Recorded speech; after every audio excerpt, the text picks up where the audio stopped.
Can you give us a few tips, like 2 or 3 tips that people need to know that probably they don't know about the whole journey?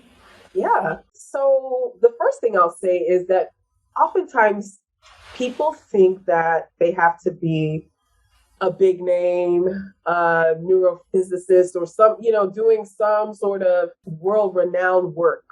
And the answer to, and I actually was one of those people that thought that. I saw my first TEDx talk in 2013. I had seen TED Talks, like the fewer, that's on the big TED stage. But I'd never, someone sent me a TEDx talk and I was like, what is this? And I watched it, was so moved. I was like, I would love to do this, and then almost immediately the thought came to me, but who am I? Who am I? Oh. Right. So let me pause for a second here and translate this into a little bit of what I teach. So I teach something called the manifestation matrix. Manifestation is just a fancy name for how you create in this world. And the first two, it's a matrix because you can jump all over. But if you look at it linearly, that's a hard word to say for me, in a direct line, it starts with desire. And then in an instant, all the doubt comes in, and denial is the very next stage. And you go into the like, who am I? How could I possibly think I'll be a fool to do this? Right. All of that. So, okay. So you're not alone, Em. And this is how it works, but you have to move through that. And I clearly there's an after story here. So you did move through it. So how did you move through it? But it took me 5 years. Like I watched that talk in 2013, had the doubt, and the thoughts would come to me frequently over the years, but I put that desire on the back, or that dream on the back burner. And then my mom passed away, and, which I talk about in my talk.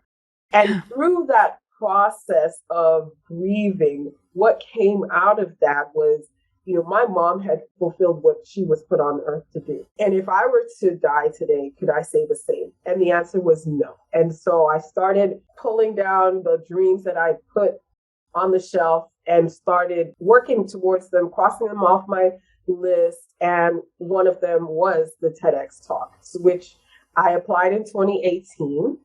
And the first time I applied to 3 events, made all the mistakes, and I got no's for all 3. So again, to answer the first point I will make is that you don't have to be this rocket scientist. You don't have to be an Oprah, Brene Brown. You don't have to be any known name to become a TEDx speaker. The second thing I will say that it's like a myth that people, or maybe it's just something that people don't really know. So many people think that you have to get tapped on the shoulder to speak on the TEDx stage. Now that is one way that you can get chosen to speak on a TEDx stage. I know people who, the TEDx organizer either knows them or found out about them and invited them to speak on their stage. However, many people, myself included, get on TEDx stages by applying. Now, the application process, it can be a little bit cumbersome to find the right stages for yourself, but there's still a way to do that. I mean, it's not impossible. And I gave my first TEDx talk. I've done 2 now, but I gave my first one in London, and I live in Texas in the US. And so you just applied to the London stage? Is that what you did? I just applied. That's fantastic. I love that. And I almost didn't apply to that stage because pre-pandemic, especially pre-pandemic, most of the stages that I had looked at, most of the applications that I had seen wanted you to have some ties to their city, their state, their location.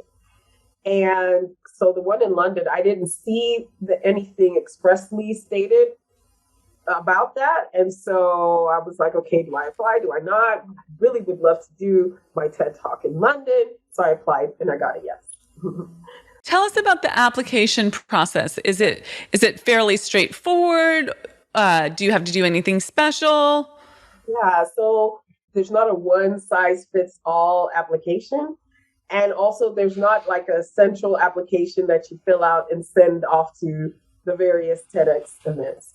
Each one has their own application and they ask their own questions. However, there's some key questions that all of them ask, even if it's in a different way. So you've got to know that.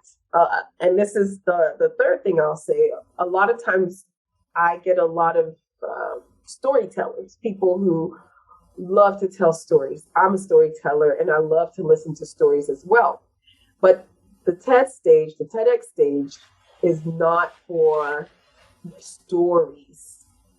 Now, you can incorporate your story into your talk, and you should. But when you're applying, you need to lead with the idea, because TED Talks are about ideas that are worth spreading. That's their mantra. That's what they put everywhere. Ideas worth spreading, meaning ideas that are so good that if you, Amira, listen to a talk, you'll say, hey, you know what? And you'll call or you'll email your friends and say, you've got to listen to this talk. This was great. And it's about the idea, not the story. Again, the story can support the idea, but you need to lead with the idea.